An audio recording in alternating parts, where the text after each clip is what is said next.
बिस्मिल्लाहिर्रहमानिर्रहीम।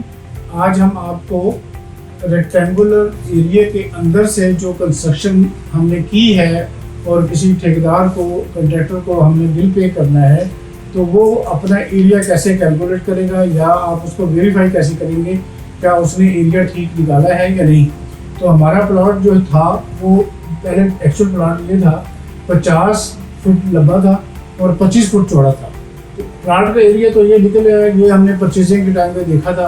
अब हमने कंस्ट्रक्शन कर ली है और हमने फिलहाल सिंगल स्टोरी की कंस्ट्रक्शन की है और ये जो दरमियान में हमें नज़र आ रहा है ये हमारा सारा कंस्ट्रक्शन, हमने इस पर छतें डाली हैं।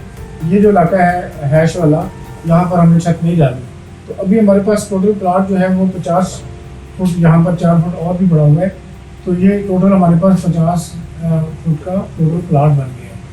अब हमने देखना है इसकी पैमाइश कैसे करनी है। तो अब हमें नहीं पता चल रहा कि इसकी पैमाइश कैसे करनी है। तो इसका आसान तरीका यही है कि क्योंकि अभी तक हमने जो काम किया है या सीखा है वो हमने रेक्टेंगल का एरिया पढ़ना सीखा है। तो रेक्टेंगल का एरिया जो होता है वो हमें लंबाई और चौड़ाई होती है। रेक्टेंगल कोई भी होगी उसकी लेंथ और ब्रेड्थ इन दोनों को मल्टीप्लाई करेंगे तो वो एरिया आ जाएगा। ठीक है ना, सिंपल हमने पढ़ा था। हमने उसी बेसिक अपने प्रिंसिपल को जो हमने लास्ट लेक्चर में हमने किया था कि ये इसकी लेंथ और ब्रेड्थ से रेक्टेंगल का एरिया निकलेगा, तो उसी से अब हमने इसको भी सॉल्व कर रहे हैं। इसका तरीकाकार ये होता है कि आप इस फिगर को जो आपको काम किया हुआ है इसने, उसको आपने बाई पार्ट कर लेना है।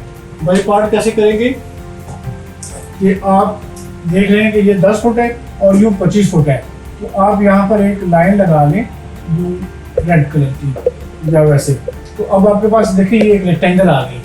ये रेक्टेंगल का साइज क्या आ गया 10 बाई 25। आप इसका नंबर लिख लें कि ये पहली रेक्टेंगल है और हमने इसका साइज जितनी वो है उतनी उसकी लेफ्ट निकाल लेंगे बाहर। ये 10 फुट इस तरह है और 25 फुट ये है और ये पहला नंबर है। तो पहला नंबर का एरिया हमने निकाल लिया। तो कैसे निकालेंगे एरिया का? पहले का एरिया यहाँ पर लिखने के लिए, याद रखने के लिए ये 1 लिख लेते हैं साथ, ताकि हमें हमेशा याद रहे। वही length into breadth. Length into breadth के बाद है कि 10 फुट ये लंबाई है और 25 फुट उसकी चौड़ाई है। तो 10 × 25, तो ये हमारे पास आ जाएगा 250 स्क्वायर फीट। ठीक होगी बात। अब इसके बाद हमारे पास दूसरी लाइन यहाँ से हम ड्रा कर सकते हैं, ये वाली। तो अब ये हमारे पास है 8 फुट और हमने 3 फुट ये अंदर आए हुए हैं, 3 फुट ये आए हैं। तो 25 टोटल था, 3 यहाँ से निकला, 3 ऊपर से निकला, 6 निकल गया, बाकी रह गया 19। 25 में से 6 गए, बाकी रह गए 19। तो अभी हमारे पास जो फिगर आ गई, ये 2 नंबर फिगर आ गई। ये मैं इसको ऐसे कलर कर देता हूँ ताकि आपको याद रहे कि ये फिगर कहाँ तक आ रही है। ये वाली फिगर यहाँ तक हम लेंगे।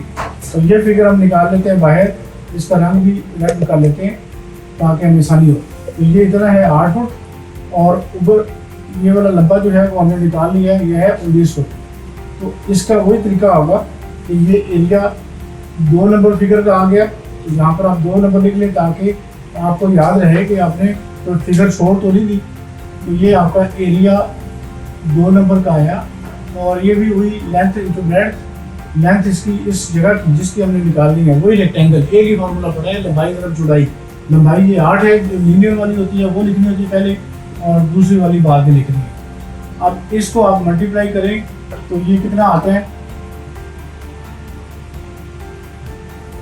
152 स्क्वायर फीट। या आप कैलकुलेटर से भी कर सकते हैं। वैसे सिंपल मल्टीप्लाई जैसे होता है 8 9 72, 7 कैरी हो गया, 8 1 8 और 7 15। ठीक है, तो वो आपके पास एरिया आ गया 2 नंबर फिगर। अब हमारे पास तीसरी फिगर आ गई। तो तीसरी फिगर ये वाली हमारे पास है, इसका हम किसी और कलर से ले लेते हैं। ये हमारे पास तीसरी फिगर आ गई। ठीक है, तो ये हमारे पास ये हमें अपनी फिगर को नोट करने के लिए ये लगा देते हैं निशान, ताकि हमें पता चल जाए कि हम तीसरी फिगर ले रहे हैं। तो तीसरी फिगर को भी बाहर निकाल लें। ये 15 फुट चौड़ी है और यूँ कितनी है, वो पूरी 25 फुट है। तो ये हम देख रहे हैं कि ये फिगर नंबर 3 है, तो हम इधर लिखेंगे कि एरिया नंबर 3। ये तो एरिया नंबर 3 के लिए जो फिगर आएगी बाहर, तो वो हमारे पास आ जाएगी ये वाली 3 नंबर फिगर है और इसका एरिया आ गया 15 और ऊपर को जाएगा 25। इसी को वही वाला फार्मूला हमेशा इस्तेमाल करना है, length into breadth, length into breadth, याद रखना है लेंथ इंटू ब्रेड्थ। जो भी एरिया आ जाए तो लेंथ इंटू ब्रेड्थ, इसकी भी लेंथ इंटू ब्रेड्थ लिखेंगे। लेंथ इसकी 15 है और इसकी विड्थ है 25 है। इन दोनों को मल्टीप्लाई हम जब करेंगे तो आप इसको कैलकुलेटर से कर सकते हैं, सिंपल तरीके से कर सकते हैं, जैसे मर्जी कर लें। मैं चूँकि डायरेक्ट कर लेता हूँ, मुझे पता है तो मैं इसमें लिखना 375 स्क्वायर फीट आ गया। ठीक है, तो ये एरिया आ गया आपके पास तीसरे फिगर का 375 स्क्वायर फीट। क्लियर हो गई भाई।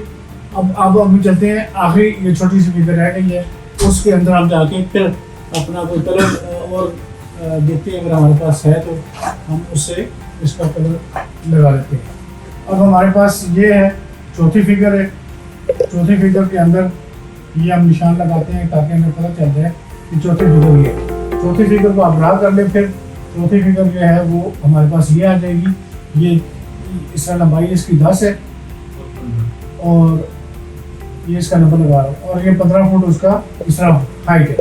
तो वही चौथी फिगर का जब हम लिखेंगे यहाँ पर एरिया, तो वो हमारे पास आ जाएगा एरिया। ये 4 नंबर इसलिए लिखते जा रहे हैं ताकि हमें पता चले कि कौन कौन से फिगर का हम ले रहे हैं एरिया।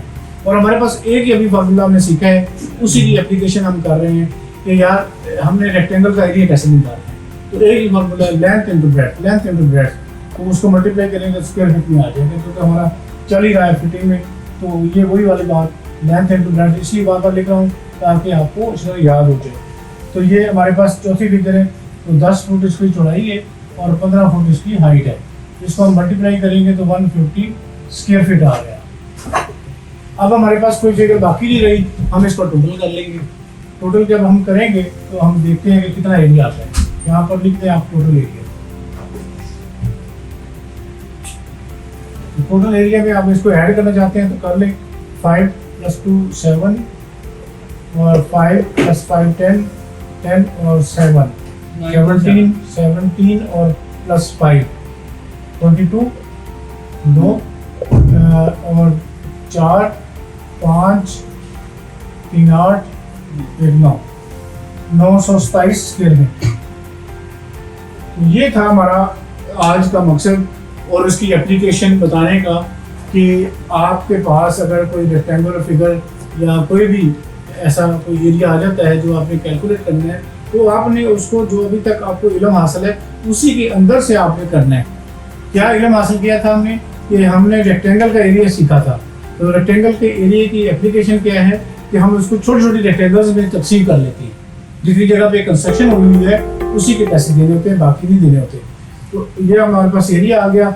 अब फर्ज करें उस आदमी का जो रेट है, उसने काम जो किया है उसका 200 रुपये रेट है। रेट ₹200 पर स्क्वायर फीट उसका रेट है। तो उसकी कॉस्ट कितनी बन गई, उसकी मजदूरी वगैरह कितनी बन गई, 927 × 500 या 200 जितनी मल्टीप्लाई किया है। अब हमारे पास 18 और 1854 आ जाएगा।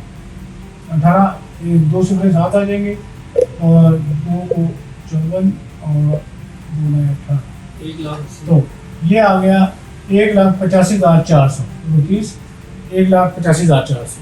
तो इस तरीके से हम कॉन्ट्रैक्टर्स को बिल बना के देते हैं और वो इसमें काम करता है।